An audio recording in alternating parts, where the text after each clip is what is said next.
من يهد الله فلا مضل له ومن يضلله فلا هادي له ونشهد أن لا إله إلا الله وحده لا شريك له ونشهد أن سيدنا وسندنا وحبيبنا وطبيبنا وطبيب قلوبنا ومولانا محمدا عبده ورسوله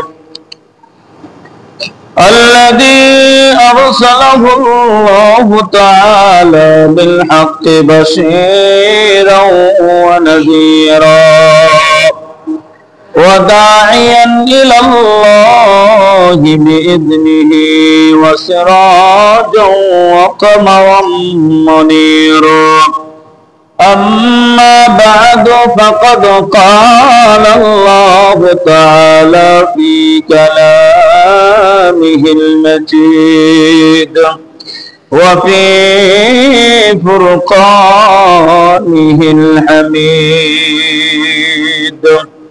أعوذ بالله من الشيطان الرجيم بسم الله الرحمن الرحيم قال رب السجن أحب إلي مما يدعونني إليه وإلا تصرف عني كيدهن أصب إليهن وأكن من الجاهلين فاستجاب له ربه فصرف عنه كيدهن إنه هو السميع العليم ثم بدا لهم من بعد ما رأوا الآيات ليسجننه حتى حين ودخل معه السجن فتيان قال أحدهما إني أراني أعصر خمرا وقال الآخر إني أراني أحمل فوق رأسي خبزا تأكله الطير منه نبئنا بتأويله إنا لنراك من المحسنين صدق الله المولانا العلي العظيم মহান আল্লাহ রাব্বুল আলামিনের আলিশান দরবারে অগণিত অসংখ্য শুকরিয়া যে আল্লাহ রাব্বুল আলামিন দয়া করে মায়া করে মেহেরবানি করে পবিত্র জুমার নামাজ আদায় করার জন্য পৃথিবীর শ্রেষ্ঠতম জায়গা তথা মসজিদে আসার তৌফিক দান করেছেন। সেজন্য আমরা সকলে দিল থেকে মন থেকে শুকরিয়া আদায় করে বলছি আলহামদুলিল্লাহ। সম্মানিত উপস্থিতি, আমি আপনাদের সামনে ধারাবাহিক কোরআন শরীফের তাফসীর করে যাচ্ছি। সূরা ইউসুফের আলোচনা আমি আপনাদের কাছে বেশ কিছুদিন যাবত করতেছি। আজকে আমি আপনাদের সামনে পবিত্র কোরআন শরীফের সূরা ইউসুফের 33 নম্বর আয়াত থেকে কয়েকটি আয়াত তেলাওয়াত করেছি। আল্লাহর কাছে তৌফিক কামনা করছি, আল্লাহ যদি তৌফিক দান করেন এই আয়াতগুলোর তাফসীর করার চেষ্টা করব ইনশাআল্লাহ। তবে আমার মন গড়া নয়, বিভিন্ন মুফাসসিরিনে কেরাম যে তাফসীর করেছেন, কোরআন হাদিসে যার ব্যাখ্যা এসেছে সেগুলোই বলার চেষ্টা করব ইনশাআল্লাহ। প্রাসঙ্গিক ক্রমে কিছু এসে গেলে এটা ভিন্ন কথা। হযরত ইউসুফ আলাইহিস সালাতু ওয়াস সালাম এর আলোচনা আমি আপনাদেরকে শুনিয়েছি। মিশরের মহিলারা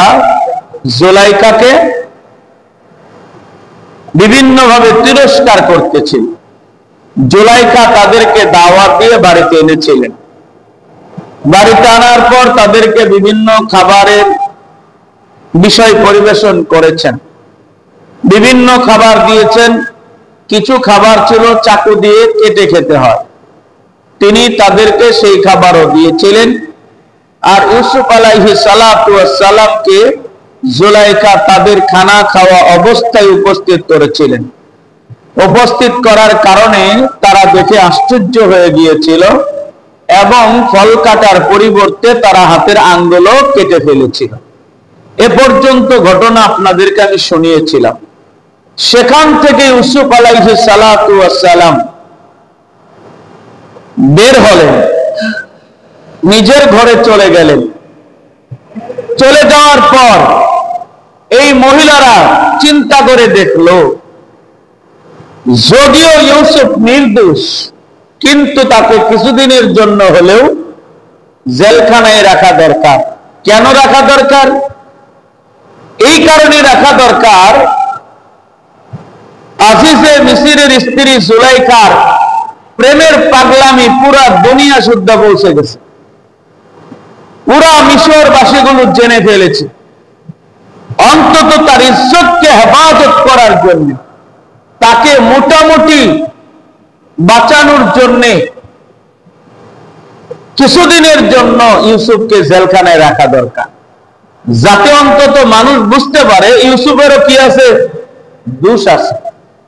কিন্তু ইউসুফ দোষী না নির্দোষ? বলেন। ইউসুফ আলাইহিস সালাম পুরা নির্দোষ।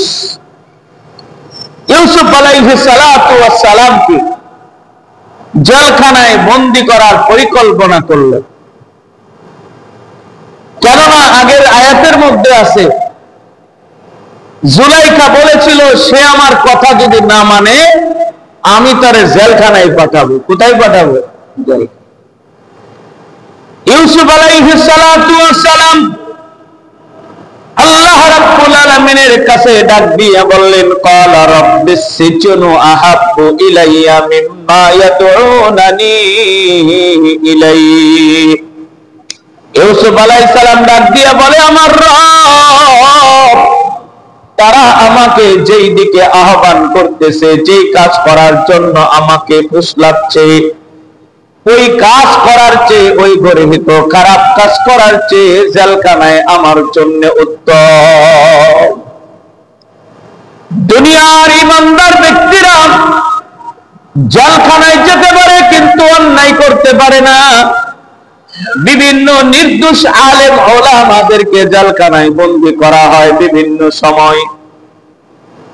নির্দোষ আলেমকে জেলখানায় বন্দী করা হয়, আলেম দোষ করে নাই, তারপরেও উল্টা ভাবে তার উপর দোষটা চাপিয়ে দেওয়া হয়। এমন কিছু কুচক্রী মহল দুনিয়াতে থাকে। আল্লাহু আকবার, বিশ্বাস করেন বন্ধুরা রে আমার, একজন আলেম, একজন আল্লাহওয়ালা ব্যক্তির কাছে অন্যায় কাজ করার চেয়ে জেলখানা যাওয়াই তার কাছে উত্তম। ইউসুফ আলাইহিস সালাতু ওয়াস সালাম আমাদেরকে শিক্ষা দিয়ে গেলেন, অন্যায়ের দিকে যদি মানুষ আমাকে ডাকে জেলখানায় যাইতে পারে, কিন্তু অন্যায় কাজে কোনোদিনও সহযোগিতা করতে পারবো না, অন্যায় কাজ করব না, অন্যায় কাজের সহযোগীও হয়ে দুনিয়াতে বাঁচতে পারবো না। এর কারণে যদি জেলখানায় যেতে হয়, জেলখানাই আমাদের কাছে উত্তম।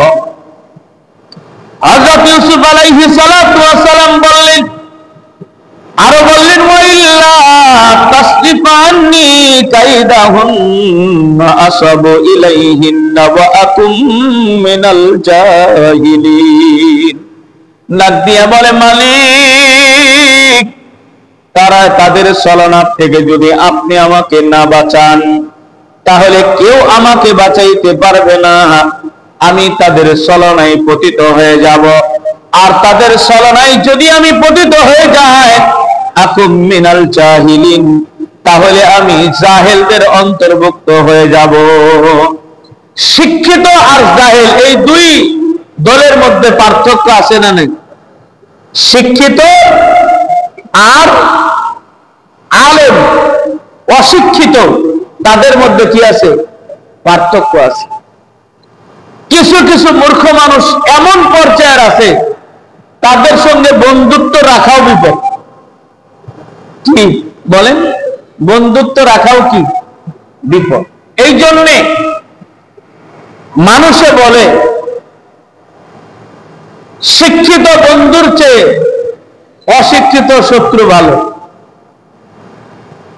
হ্যাঁ, কারণ অশিক্ষিত শত্রু সে যতটুকু ক্ষতি করবে তার চেয়ে ডাবলের ডাবল ক্ষতি করবে শিক্ষিত। একজন অশিক্ষিত মানুষ ক্ষতি করতে গেলে চিন্তা করে, কিন্তু শিক্ষিত মানুষ কি করে না? চিন্তা করে। শিক্ষিত অশিক্ষিতের মধ্যে কি আছে? পার্থক্য আছে। আবার কিছু শিক্ষিত মানুষ এমন আছে, কোন কাজ করার আগে নিজের বিবেককে প্রশ্ন করে, বিবেকের প্রশ্ন করে নিজেকে ওই খারাপ থেকে বাঁচায় থাকে, বেঁচে থাকে। কিন্তু কিছু কিছু শিক্ষিত আছে, এরা মূর্খের চেয়েও খারাপ। কথাগান আছে না নেই? এই জন্য আমি সমাজে দুইটা শ্রেণীর নাম দিছি, একটা হলো শিক্ষিত মূর্খ, আর একটা হলো মূর্খ শিক্ষিত। শিক্ষিত মূর্খ, শিক্ষিত মূর্খ অর্থাৎ শিক্ষা, লেখাপড়ার শিক্ষা দিক দিয়ে, একাডেমিক দিক দিয়া তার অনেক সার্টিফিকেট আছে, কিন্তু কার্যকলাপে সে একজন মূর্খের মতো আচরণ করে। আছে না নাই? আবার কিছু কিছু মানুষ মূর্খ, একাডেমিক কোন সার্টিফিকেট তার নাই, কোন লেখাপড়া করে নাই, এসএসসির সার্টিফিকেট নাই, এইচএসসির নাই, তারপরে বিএর নাই, এম এর নাই, কোন সার্টিফিকেট তার নাই, কিন্তু আচার আচরণ ব্যবহার এত সুন্দর, শিক্ষিত তার কাছে ফেল। আছে না নাই? প্যারে হাজিরিন, হযরত ইউসুফ আলাইহিস সালাম ডাক দিয়ে বলেন, আল্লাহ, আমি যদি অন্যায় কাজ করে ফেলি, তাদের ছলনায় লিপ্ত হয়ে তাদের কাজ করে ফেলি, আল্লাহ গো, আমি তো হয়ে যাব জাহেলদের অন্তর্ভুক্ত। আল্লাহ, আমাকে জাহেলের অন্তর্ভুক্ত করিও না। এ মুসলমান, এখানে একটা শিক্ষা গ্রহণ করেন, যে কোনো গুনাহ থেকে বাঁচার জন্য সাহায্য চাইতে হবে। জোরে বলেন, কার কাছে? আল্লাহর কাছে যদি সাহায্য না চান, বাইরে গুনাহ থেকে নিজের বাঁচানো সম্ভব না। কারণ মুসলমান বন্ধু, শয়তান আমাদের পিছনে সর্বদাই লাগানো আছে। আমি যদি আল্লাহর কাছে গুনাহ থেকে বাঁচতে চাই, আল্লাহ আমারে বাঁচাবে। আর আল্লাহর কাছে যদি বাঁচতে না চাই, মনে করি আমি নিজে নিজে বুদ্ধি দিয়া বাঁচবো, কশ্চিন কালেও বিশ্বাস করেন গুনাহ থেকে, অপরাধ থেকে নিজে নিজে বাঁচা সম্ভব না। এই জন্য আল্লাহর কাছে কি করতে হবে? গুনাহ না করার জন্য দোয়া করতে হবে। বিপদে পড়ে গেলে কার কাছে সাহায্য চাইবেন? বলেন তো, কার কাছে? আল্লাহর কাছে সাহায্য চাইবেন। সর্বপ্রথম সাহায্য চাইবেন আল্লাহর কাছে। আল্লাহ সাহায্যের ব্যবস্থা করে দেয়। বান্দা যদি চাওয়ার মতো কি করতে পারে? চাইতে পারে।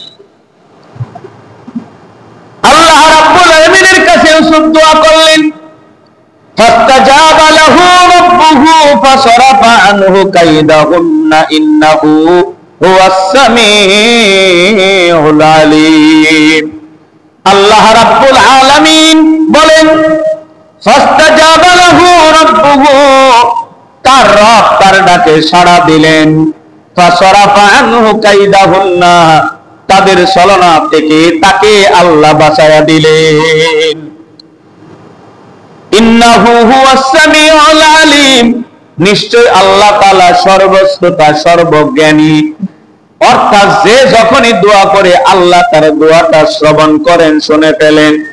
রাতের অন্ধকারে বান্দা যখন দোয়া করে, সেই দোয়াও আল্লাহ তাআলার কাছে পৌঁছে যায়। আল্লাহ সেই দোয়াও শোনেন, গোপনে করলেও শোনেন, প্রকাশ্যে করলেও শোনেন। এই জন্য আল্লাহর নাম হচ্ছে সামিউন। সামিউন মানে সর্বশ্রোতা। যেখানেই বলুক না কেন, যেভাবেই বলুক না কেন, যত মানুষই বলুক না কেন, আল্লাহ শোনার মধ্যে কোনোদিন প্যাঁচ লাগে না। আমাদের কানে শুনতে কি লাগে? মাঝে মাঝে প্যাঁচ লাগে। ৩-৪ জনে একবারে কথা কইলে বুঝতে পারি না।